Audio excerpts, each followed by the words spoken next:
Hey, not a problem. I got you, Dr. 3. All right. Dr. 3. Dr. 3. This is Folkseen on your tube, it's channel 23. It warms our hearts to think that you have turned on your TV to watch our show and see us go on and off the screen. Talking, singing, laughing, welcome to Folkseen. And welcome to Folkseen. And we are in a rather paradoxical situation here, environmentally speaking, because as you can see, we are at the daffodil fields, which is on Old Tar Road. The Old Tar Road. In Winterville. In Winterville. Mm-hmm. Now the problem is that the flowers themselves present such a serene, pastoral, picturesque environment, but then we have a highway right there within about 25 feet of us, and cars are going by. So you're going to be hearing a lot of traffic noise, but we wanted to get out here before the daffodils did died. what? Died or died. Just left? Went to bed. Well, they don't. Daffodils. Before the flowers left. Right. Daffodils never die. They go on forever, don't they? Right, they do. Okay. They're bulbs, so they're bulbs, perennials. Right. Okay, so anyway, we wanted to get out here and do the show before the daffodils wilted and left the area. So here we are. We're going to do. And let me tell you just a little bit about daffodils. The actual botanical name is Narcissus. That's the genus that daffodils are part of. And some people call them jonquils, but actually, according to the information that I was able to get, jonquils are only one species of many that are in the genus of Narcissus. Uh-huh. And actually, according to botanists, there are somewhere between 40 and 200 species of daffodils. Is that right? Yeah. Well, where do you think narcissism came from? The flower?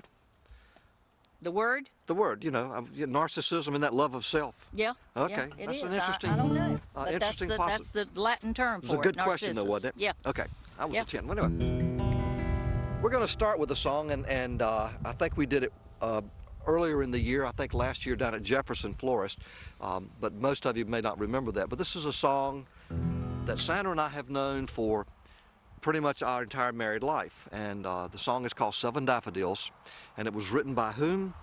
Right there. Oh, it was written by Fran Mosley and Lee Hayes. And now Lee Hayes was a very instrumental part of the group called the Weavers, which they performed in the early 50s and late 50s and 60s, and they were had quite an impact on folk music. But he was the one that wrote this song. Now we think it was performed first by the Brothers Four. Possibly by the Brothers Four. There were lots of other recordings too, but we think the Brothers Four were the first ones that recorded it. Very possibly. Oh, and the neat thing is that I know that Seldom Seen, the bluegrass group called Seldom Seen, also did it. Okay. And do you want to tell why it's very important to us? The message in this song, if you listen carefully to the words, is a message of simplicity. It is a song that talks about what really is important in this world, that money and riches and possessions are not necessarily the greatest riches to have, and it speaks of the simple things, like daffodils, for example. It speaks of music, and of course Sandra and I have always been of the persuasion we're both naturalists. We like to spend a lot of time outside, of course down at Nag's Head, and we really have an appreciation for the natural things and the things that don't cost anything, which as school teachers, that was a good thing. That was a benefit for us. We were able to have a very happy and prosperous life because we didn't strive for the things that were out of our reach. So this is a song about that. And actually, Billy used to sing this song to me before we were married. So. I did? Yeah, you did. Well, why did I do that? I think because you loved me. Well, that was true. Okay, so the song Seven Daffodils.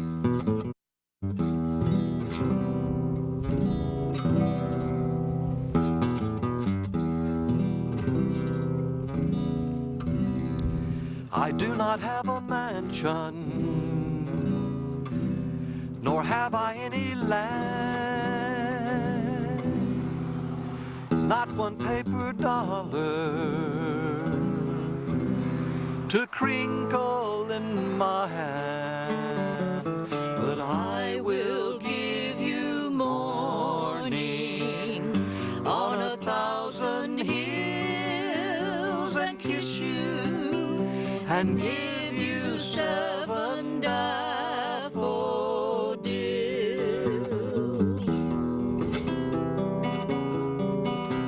I do not have a fortune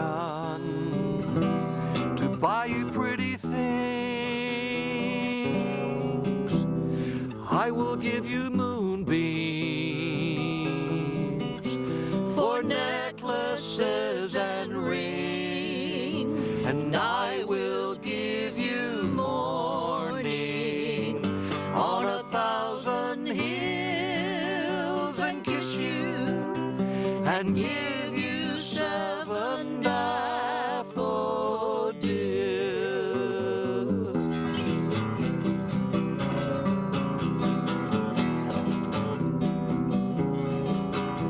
7 golden daffodils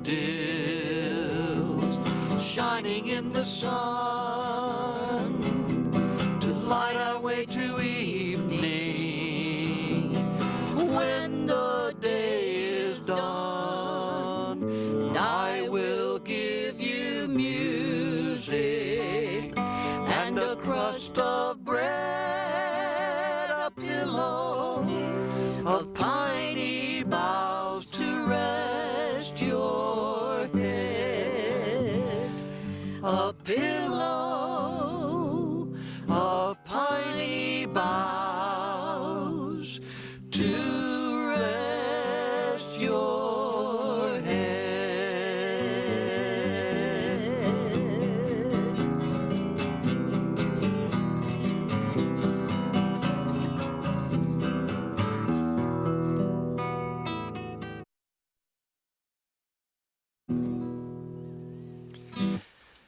Well, 7 daffodils. Yeah, it's and been a as many young married people, when you first get married, not all of course, but when you first get married, you don't have a lot of material things to give, so these are the wonderful things that you can give to each other. and the ones I think that you remember the most too. That's you know? right. That's right. Now, as we were preparing to do this daffodil show, I, like many of you, get lots of forwards in my email. Oh, are we doing that next? Yes. Oh, cool. Okay, cool. We're doing this one. Oh, okay. Gotcha. And I'm with you. so I got this forward from a friend of mine, and it was called the Daffodil Principle. And I thought, well, that's interesting. That, of course, really caught my eye because we were getting ready to do this daffodil show. There goes And so I looked at it, and it was a little PowerPoint, but it told a great story and what the daffodil principle is. And so the story goes that somewhere, and it didn't give the location, a daughter was taking her mom to see this wonderful daffodil field. It was 5 acres of daffodils. Now we're here in Winterville, and there's not 5 acres. But this is a daffodil field of sorts. But this is a daffodil field, right? Oh. But it was 5 acres, and when you see the picture, it was just absolutely, they were in full bloom. It was absolutely nothing but yellow everywhere. You could hardly even see any green. Today, where we are, you're seeing a lot of green also because the daffodil season is on the downhill. Anyway, so they go to see the daffodil field, and there's a house sitting in the back, and they walk up to it to just kind of find out how this all came about. And it turns out that a woman lived there, but she had taped on her door, "These are the answers to your questions." 5 acres, it was 5 acres, 50,000 bulbs, because I'm sure a lot of people ask her how many daffodils were actually there. 50,000 bulbs, and she started in 1958. So this was 50 years later then that they were seeing this. And the whole idea then of the daffodil principle is that one woman did this completely by herself, and it really created a thing of beauty for the mountaintop that she lived on, but the wonderful thing is that she had the vision for it 50 years previous. And so the thing about the daffodil principle is that you start something small, and it takes increments of time. It multiplies. And over a period of time, when you keep on doing what you've been doing, then it does create something of beauty and magnificence and extraordinary, as the daffodil field was. And you know, what jumps out to me about daffodils is you plant the bulb and you don't get an immediate result. Right. You have to wait until it bears fruit, which is generally the next season. Doesn't it take a season for it? Right, and also it,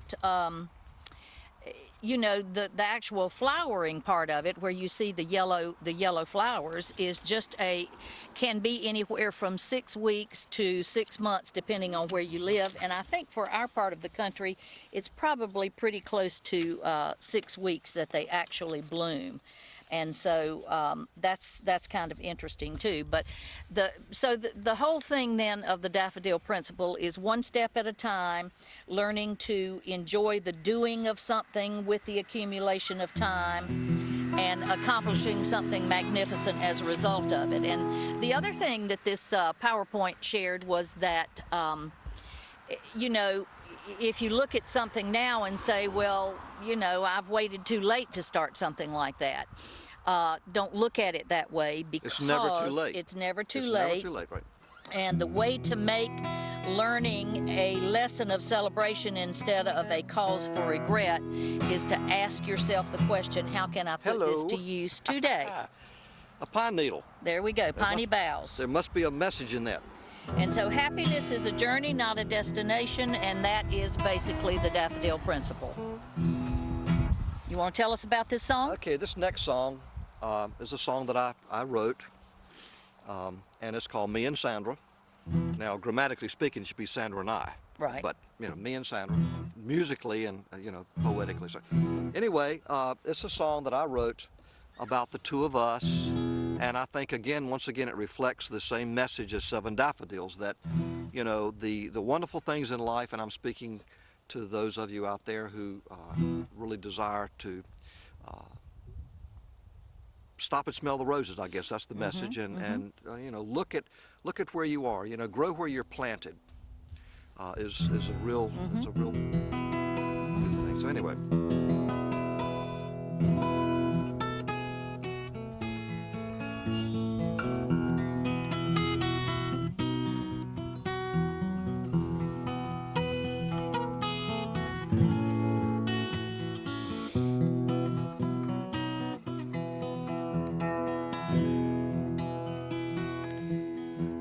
And Sandra have never been to Arizona. We just haven't made the time. There's been things more sublime. Me and Sandra have never been to China. I'm not sure we'd want to go there. We have not been deep within the deserts of Siberian, but we have been to love. We have seen our own backyard. Together we planted daffodils. It wasn't very hard.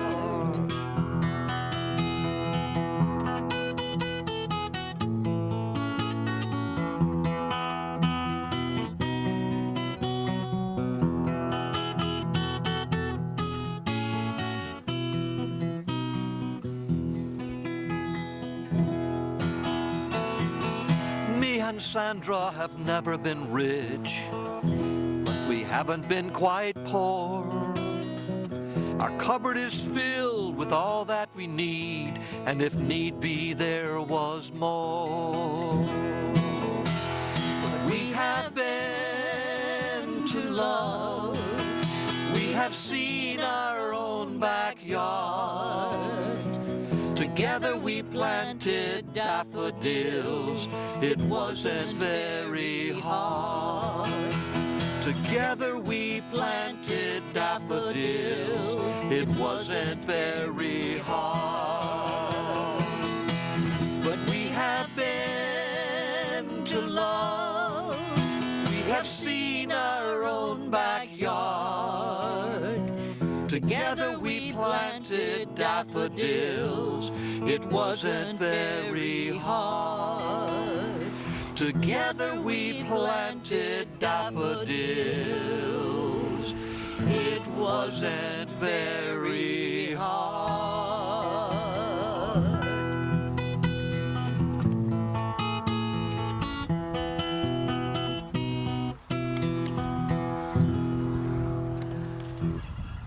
Me and Sandra. Well, it's not hard to plant daffodils, is it? No, I mean, not. when you get right down to the very physical part of it, just dig a hole and drop the bulb in. Is that That's right? right. I think that's pretty easy. Well, that's great. So, They're pretty good survivors. Now, this is a little departure from what I think you need your other guitar. I do. Okay, I sure this need- is a little departure from what we usually do. We're going to do a poem. We were looking for lots of stuff about daffodils, and so one of the things that we found was just stepped on a daffodil. Oh no! Uh-oh. It sprang back up though. It's okay.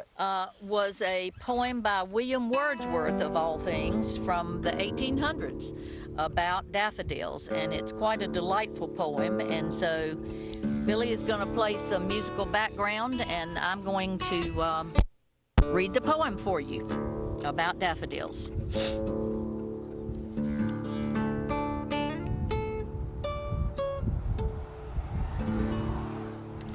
You know, if there was just some way that we could make that highway disappear. But Yeah. I know we can't do that, but it sure would be nice. I see, like right now, there's no cars coming in either direction. So get going. No, I just want to listen. I just want to listen to the daffodils for a minute, okay?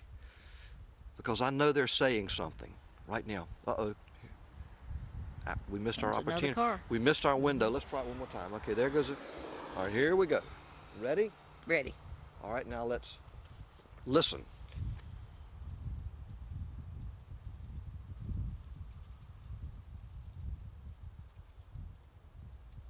What do you think they're saying?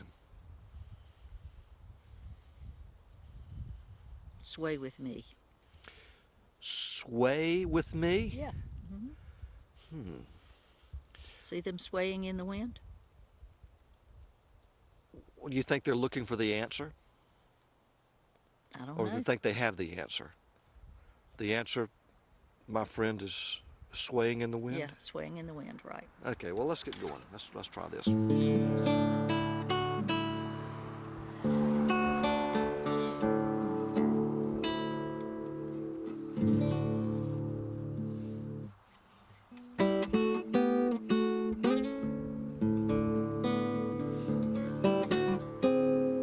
Oops, I blew that, didn't I?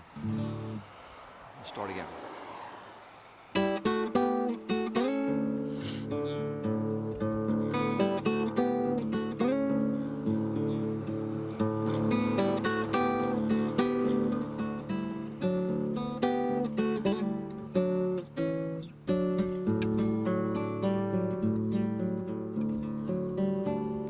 Daffodils, William Wordsworth. I wandered lonely as a cloud that floats on high o'er vales and hills, when all at once I saw a crowd, a host of golden daffodils. Beside the lake, beneath the trees, fluttering and dancing in the breeze. Continuous as the stars that shine and twinkle on the Milky Way, they stretched in never-ending line along the margin of a bay. 10,000 saw I at a glance, tossing their heads in sprightly dance. The waves beside them danced, but they outdid the sparkling waves in glee. A poet could not but be gay in such a jocund company. I gazed and gazed, but little thought what wealth the show to me had brought. For oft when on my couch I lie, In vacant or in pensive mood, they flash upon that inward eye, which is the bliss of solitude. And then my heart with pleasure fills and dances with the daffodils.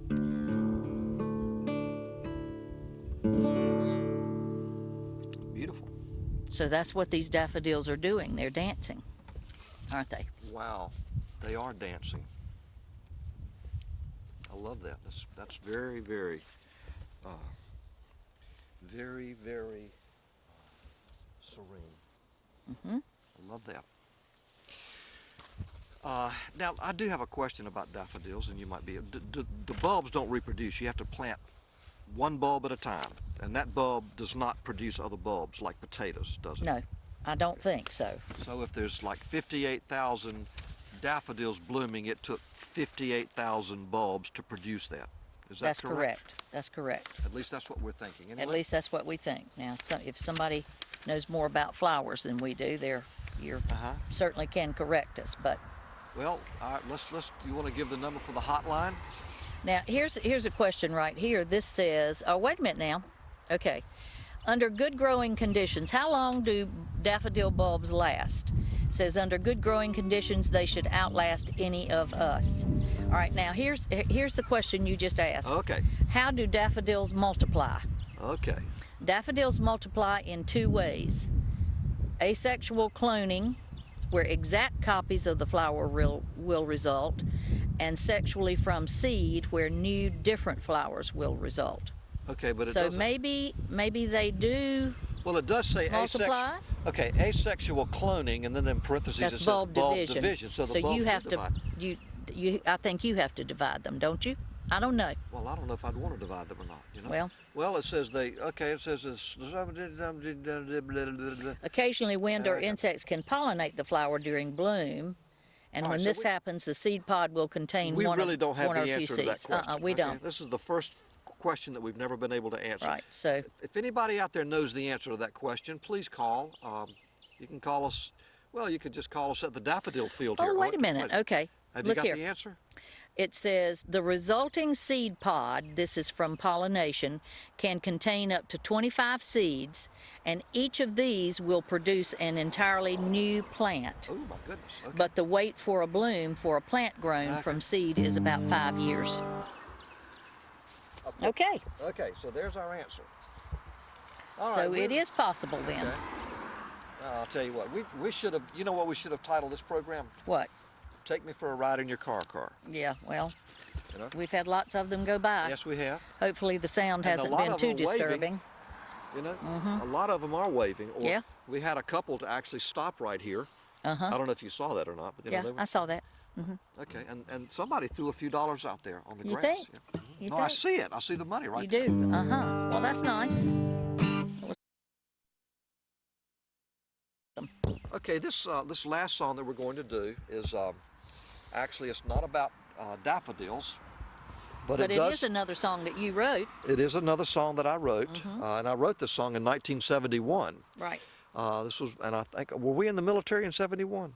No, we weren't. No. 69. No, we were 69, 70, 71. We sure were. We came home in 69. You're right. You're right. So you know, Sandra knows best. Anyway, I wrote this song in 71, and it was actually on our first and only record album that we ever did. Uh-huh. And And it was a record album, not a CD, so.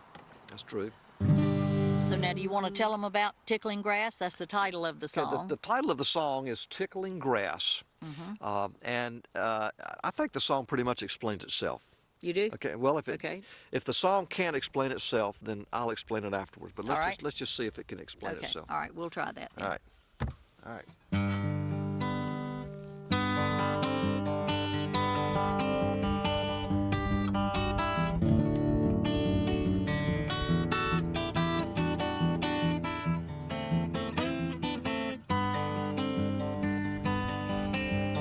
Running and jumping down green little tufts of ground, soft as a basket of Easter. Floating along with them, coming to rest at last, tickling grass all around. Oh, running running and jumping down green little tufts of ground, waiting outside of the city. Scooting along with them, thinking how long it's been, isn't it so nice and pretty? Looking across the land, knowing I'm in good hand, letting the shepherd keep watch, letting my wool enjoy, tasting the chlorophyll, tumbling down a green hill. Oh, running and jumping down green little tufts of ground, waiting outside of the city. Scooting along with them, thinking how long it's been, isn't it so nice and pretty?